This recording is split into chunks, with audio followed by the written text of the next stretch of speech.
Hello learners, welcome to my YouTube channel to the point learning. आज मैं आपके साथ क्लास 12 बिजनेस स्टडी में नेक्स्ट प्रोजेक्ट फाइल डिस्कस करने जा रही हूं, जो कि है आपकी principles of management by Fayol की।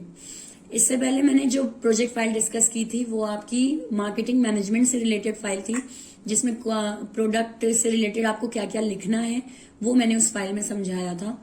और आज इस फाइल में मैं आपको प्रिंसिपल्स ऑफ मैनेजमेंट बाय फेओल जो है उस पे जो प्रोजेक्ट फाइल बननी है वो दिखाऊंगी। और इसके बाद आपको अगर स्टॉक एक्सचेंज के टॉपिक को लेकर फाइल बनानी है तो वो भी नेक्स्ट वीडियो में मैं आपको उस फाइल से रिलेटेड टॉपिक्स दिखाऊंगी। तो उसके लिए जरूरी है कि आप चैनल को सब्सक्राइब जरूर कर लें, ताकि आपको सारे जो आपकी प्रोजेक्ट फाइल है बिजनेस स्टडी की, उसमें सारे जितने प्रोजेक्ट्स हैं उन सबके लिंक आपको आराम से मिल जाए। उसके लिए बेल आइकन पर जरूर क्लिक करिए और सब्सक्राइब जरूर करिए मेरे चैनल को, क्योंकि यहाँ पे आपको बिजनेस स्टडी और फिजिकल एजुकेशन, ये दोनों ही सब्जेक्ट से रिलेटेड जो भी आपको टॉपिक्स से रिलेटेड नॉलेज चाहिए वो आपको यहाँ मिलेगी। सो स्टार्ट करते हैं। प्रिंसिपल्स ऑफ मैनेजमेंट से रिलेटेड फाइल जो आपकी बनेगी उसमें सबसे पहला पेज जो है वो आपका इंट्रोडक्शन का रहेगा। तो इंट्रोडक्शन में आप अपना नाम, क्लास, ये सारी चीजें मेंशन करेंगे। देन इसके बाद आते हैं नेक्स्ट टॉपिक जो आपका रहता है वो है सर्टिफिकेट। आपको सर्टिफिकेट बनाना होता है, ठीक है। तो सर्टिफिकेट जिसमें आप इंटरनल एग्जामिनर, एक्सटर्नल एग्जामिनर और प्रिंसिपल साइन, ये 3 कॉलम्स बनाते हैं, ताकि मेन जो साइन आपका एग्जामिनर का होता है वो यहीं पर सर्टिफिकेट में होता है। तो इंट्रोडक्शन पेज के बाद आप सर्टिफिकेट बनाएंगे। उसके बाद आता है नेक्स्ट एक्नॉलेजमेंट। तो एक्नॉलेजमेंट आप बनाएंगे जिसमें आप नाम अपना और सिग्नेचर और ये सारी चीजें मेंशन होंगी। सो एक्नॉलेजमेंट पेज आपका तैयार होगा। देन उसके बाद आता है आपका इंडेक्स। आप इंडेक्स मेंटेन करेंगे। पेज नंबर का कॉलम रहेगा, टीचर सिग्नेचर का। जनरली आप जब प्रोजेक्ट फाइल बनाते हैं तो उसमें आप डेट का कॉलम नहीं डालते, क्योंकि प्रोजेक्ट फाइल जब आप बनाते हैं तो उसमें एज सच कोई डेट स्पेसिफाई नहीं रहती कि मैंने इस डेट को ही ये टॉपिक चूज किया था या इस डेट को इस बारे में लिखा था। तो इसलिए जनरली हम इंडेक्स में जब फाइल का इंडेक्स बनाते हैं तो उसमें हम डेट मेंशन नहीं करते हैं कुछ फाइलों में। बाकी जो आपकी पीसीएम, पीसीबी या पीएड की जो प्रैक्टिकल फाइल बनती है उसमें डेट आपकी मेंशन की जाती है, बट यहाँ पे डेट मेंशन नहीं हुई है। सो टॉपिक आपके यहाँ पे है। टॉपिक में आप प्रिंसिपल ऑफ मैनेजमेंट के बारे में बताएंगे, हेनरी फेओल के बारे में थोड़ा इंट्रोडक्शन आप देंगे, और उसके बाद आपके जो उन्होंने 14 प्रिंसिपल्स दिए हैं वो आप मेंशन करेंगे, और देन लास्ट कंक्लूजन रहेगा। तो ये इस तरीके से आपका इंडेक्स फॉर्मेशन होगा। देन आते हैं नेक्स्ट, इसने लिखा है हेनरी फेओल, उनकी थोड़ी सी जानकारी कि हेनरी फेओल क्या थे, कौन थे और उन्होंने क्या क्या उसमें अपना डिस्क्रिप्शन दिया है। तो एक छोटा सा रिव्यू यहाँ इसने हेनरी फेओल के बारे में दिया है। देन इसके बाद आते हैं नेक्स्ट, इसने 14 प्रिंसिपल्स, तो फेओल के 14 प्रिंसिपल्स हैं जिसको इसने इस तरीके से यहाँ आर्टिस्टिक वे में प्रेजेंट किया है। तो आप भी कर सकते हैं, क्योंकि आपकी इस बिजनेस स्टडी फाइल में आपकी क्रिएटिविटी मैटर करती है। जितना ज्यादा आप क्रिएटिव फाइल बनाएंगे उतना ही ज्यादा वो एग्जामिनर के नोटिस में आएगी। तो क्रिएटिविटी एड ऑन करिएगा, बट थोड़ा स्मार्टनेस के साथ, क्योंकि आप क्लास 12 की फाइल बना रहे हैं, क्लास 6 का छोटा बच्चा फाइल नहीं बना रहा। तो अपनी फाइल को थोड़ा मेच्योर रखिएगा। बहुत ज्यादा स्टिकर्स वगैरह या बहुत ज्यादा डिफरेंट कलर्स और बेल वगैरह बनाना, फूल वगैरह बनाना, ये सब मत करिएगा, क्योंकि आप एक बिजनेस स्टडी की फाइल बना रहे हैं। तो उसमें कहीं ना कहीं आपका एक मेच्योरिटी होनी चाहिए फाइल में। सो इसके बाद आते हैं कि इन्होंने कहाँ विजिट किया है। एक बात यह है कि आपकी जो बिजनेस स्टडी में प्रिंसिपल्स की जो फाइल है उसमें ये लिखा हुआ है साफ साफ कि आप किसी स्टोर पे विजिट किए हो और उस विजिट से रिलेटेड आपको प्रिंसिपल समझाना है। यानी कि आपने स्टोर पे विजिट किया और फेओल के 14 प्रिंसिपल वहां फॉलो हो रहे हैं या नहीं, या हो रहे हैं तो उनमें क्या कमी है, हो रहे हैं तो कितनी अच्छे से हो रहे हैं, आपको वो लिखना है। मेन वही चीज है आपकी। केवल आपको फाइल में प्रिंसिपल नहीं समझा देने हैं 14। तो इसलिए यहाँ पे इस बच्चे ने बिग बाजार विजिट किया है, उसके अपने शहर का जो भी बिग बाजार होगा वहां पे विजिट किया है और उससे रिलेटेड इसने यहाँ फाइल बनाई है। तो ये इसका विजिट है बिग बाजार से रिलेटेड। देन इसने थोड़ा डिस्क्रिप्शन दिया है हेनरी फेओल का। हेनरी फेओल फादर ऑफ मैनेजमेंट कहे जाते हैं, और ये थोड़ा एक पन्ना उसने डिस्क्रिप्शन में लगाया है। देन यहाँ से उसके मेन प्रिंसिपल स्टार्ट है। अब यहाँ मेन प्रिंसिपल में पहला डिवीजन ऑफ वर्क इसने लिया है, एक एग्जाम्पल इसने दिया है अलग से, और कीवर्ड्स दिए हैं कुछ। कीवर्ड्स क्या है, यानी उस प्रिंसिपल से रिलेटेड जो कीवर्ड्स हैं उसके पॉजिटिव इफेक्ट्स, ये आपको आपकी जो बिजनेस स्टडी की बुक है उसमें ये चीजें मिल जाएंगी। देन कॉन्सिक्वेंसेज ऑफ वायलेशन, अगर प्रिंसिपल फॉलो नहीं हो रहा तो उसके नुकसान क्या है वो भी इसने यहाँ दिखाया है। एंड देन इसने लिखा है ऑब्जर्वेशन।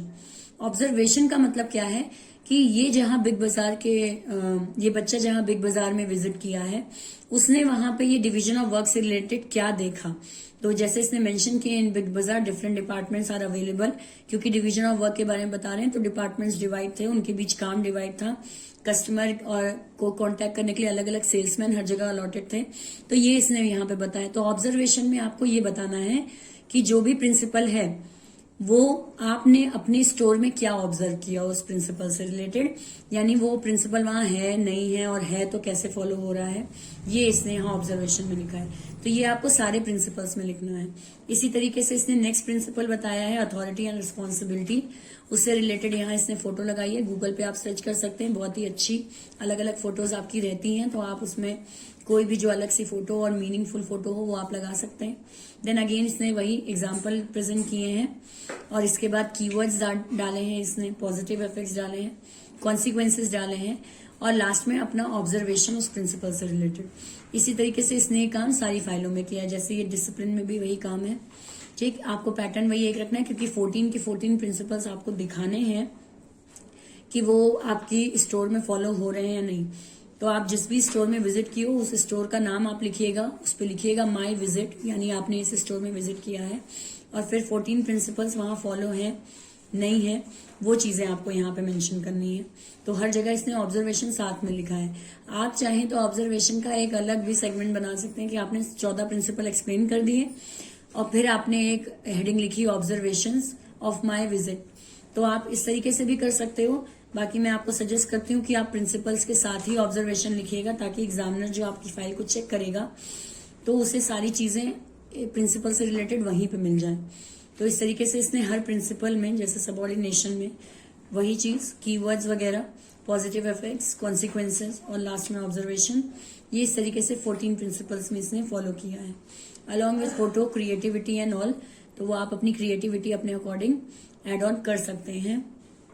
जितना ज्यादा आप अपनी फाइल को अलग रखेंगे उतना ही ज्यादा आपको मार्क्स गेन करने में आसानी होगी। और अगर वाइवा की बात करूं तो वाइवा में पहला क्वेश्चन जो एग्जामिनर आपसे पूछता है वो आपकी फाइल से रिलेटेड ही होता है। इसलिए जो आप फाइल बनाएं उसको प्रॉपर स्टडी भी करिएगा कि आप फाइल जो बना रहे हैं उसमें आपने क्या लिखा है।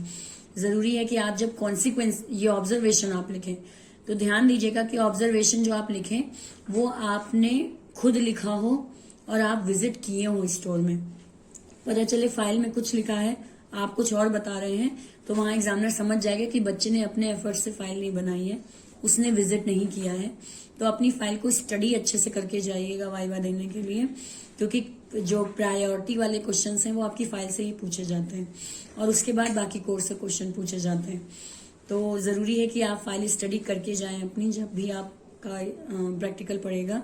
मोस्ट प्रोबेबली आपका आई थिंक जनवरी में या फरवरी, तो काफी लेट हो जाएगा। जनवरी में आई होप सो कि आपके प्रैक्टिकल डेट्स पड़ेंगे आपके अलग अलग स्कूलों के, तो तब तक फाइल आप बना लीजिए। और एक चीज और कि अपने टीचर का गाइडेंस जरूर लीजिएगा कि आपका टीचर आपसे क्या क्या कह रहा है। मैंने आपको फाइल शो कर दी, बट जरूरी है कि जिस स्कूल में आप पढ़ रहे हैं, जो आपको बिजनेस स्टडी पढ़ा रहा है, उस टीचर ने आपको जो फाइल के अकॉर्डिंग गाइडेंस दिया है आप उसको जरूर फॉलो करें। तो इस तरीके से इसने 14 प्रिंसिपल अलॉन्ग विद ऑब्जर्वेशन बनाए हैं। देन आते हैं लास्ट में इसने बिब्लियोग्राफी लिखी है, यानी इसने पूरा कंटेंट कहाँ कहाँ से लिया है वो इसने मेंशन किया है। तो ये चीज, और फिर इसके बाद आपका फाइल फाइनली एंडिंग। तो आई होप ये जो इतना पूरा इसने फाइल कंटेंट बनाया है ये आपको अच्छे से क्लियर हुआ हो। अगर आपको कहीं फाइल से रिलेटेड कोई भी डाउट है तो आप बिल्कुल मुझे कमेंट सेक्शन में लिख सकते हैं।